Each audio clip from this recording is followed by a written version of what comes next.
Всем привет! На связи Харьков. 1 октября в Украине День защитников и защитниц. Харьков остановился, чтобы вспомнить павших украинских защитников.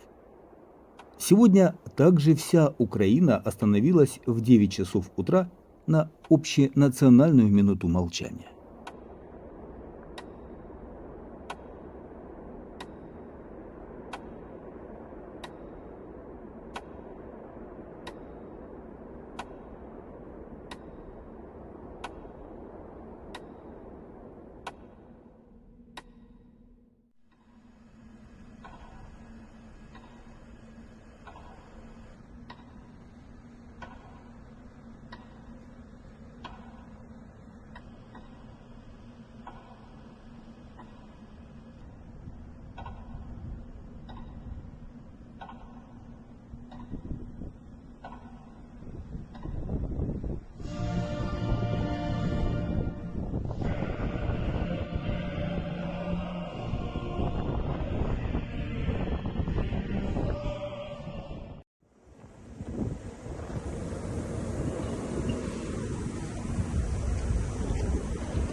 Пылевая буря накрыла Харьков.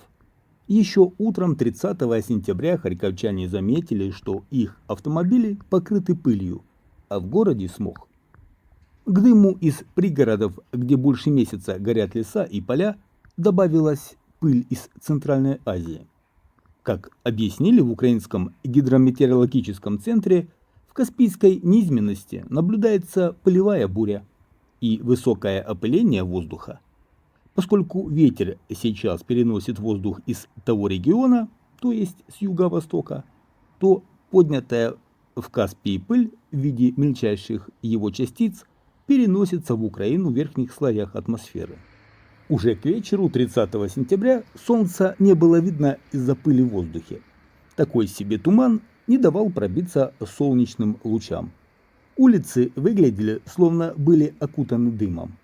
Все автомобили, припаркованные на улице, были припылены мелкими частичками пыли. По прогнозам синоптиков, в таких условиях восточные и центральные области Украины будут жить до пятницы.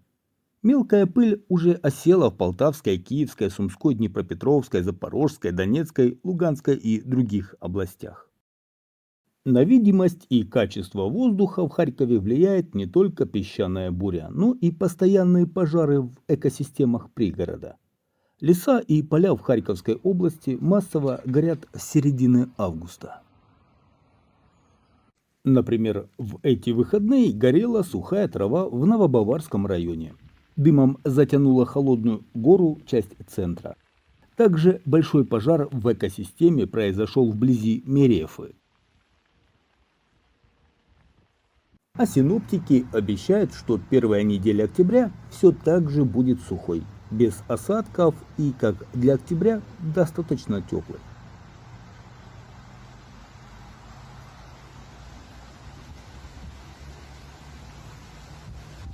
И в Харькове все-таки состоялось открытие бала «Хризантем» в экопарке. Хотя я посмотрел информацию на официальной страничке экопарка Facebook, и там указано, что официальное открытие цветочного праздника только на этих выходных состоится. Но уже в этот уикенд все желающие могли насладиться разнообразием хризантем и принять участие в различных веселых семейных развлечениях.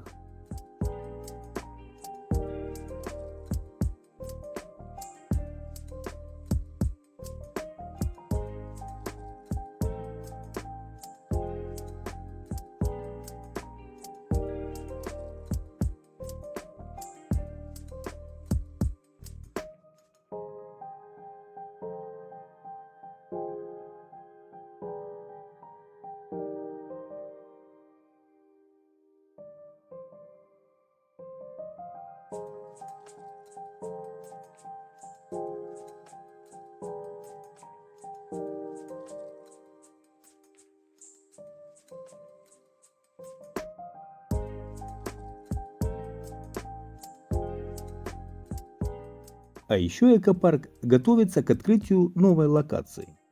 Таким развлечением станет спортивная рыбалка, которую планируется провести в следующем году на озере в парке камней. Совсем недавно в озеро была выпущена первая рыба – осетр и карп.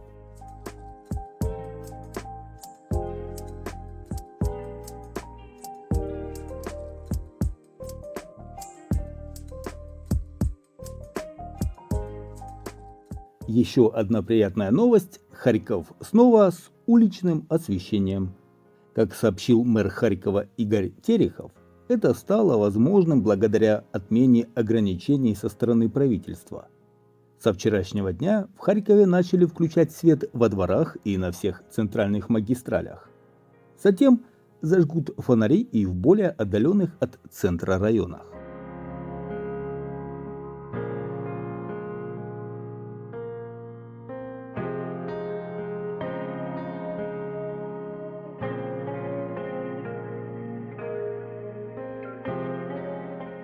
Харьковчане просят вернуть одной из улиц в Харькове название Новгородская.